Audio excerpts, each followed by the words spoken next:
দুর্বার রাজশাহীর কাছে হেরে পচা শামুকে পা কেটে ভয়ঙ্কর রূপে ফেরার ঘোষণা দিলেন রংপুর রাইডার্স। দুই দলের চিত্রটা সম্পূর্ণ বিপরীতধর্মী। একদিকে পারিশ্রমিক ইস্যুতে টালমাটাল দুর্বার রাজশাহী, অন্যদিকে দুর্দান্ত এক বিপিএল মৌসুম কাটাচ্ছেন রংপুর রাইডার্স।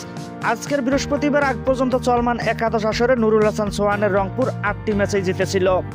সেই দলেই কিনা নানা বিতর্কে জর্জরিত রাজশাহীর বিপক্ষে 24 রানে হেরে বসেছে। এরপর দল দুটি রসবোধের বাকযুদ্ধে জড়ালো সামাজিক যোগাযোগ মাধ্যমে। চট্টগ্রামের জহুর আহমেদ চৌধুরী স্টেডিয়ামে টস হেরে আগে ব্যাট করতে নেমে নির্ধারিত 20 ওভারে 9 উইকেট হারিয়ে 170 রান সংগ্রহ করেছিল রাজশাহী। জবাবে খেলতে নেমে 19 ওভার 2 বলে 146 রানে অল আউট হয় রংপুর। 24 রানে এই আসরে প্রথম হার দেখলেন সোহান ও নাহিদ রানারা। অন্যদিকে আসরের নবম ম্যাচে তাসকিন বিজয়ীতে রাজশাহীর চতুর্থ জয় পেয়েছে রংপুর রাইডার্সের বিপক্ষে।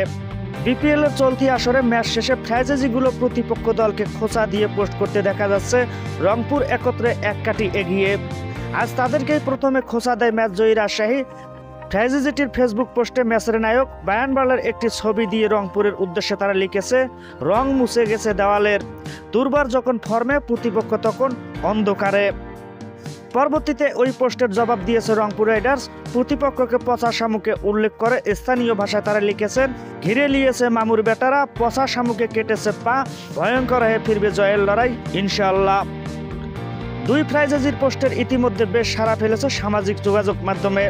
নেটিজেনরা রংপুর রাজশাহীর পোস্ট নিয়ে কৌতুকে মেতেছেন। এবারের বিপিএল আসরে ইতিমধ্যে মাঠ ও মাঠের বাইরে নানা বিতর্কে জর্জরিত।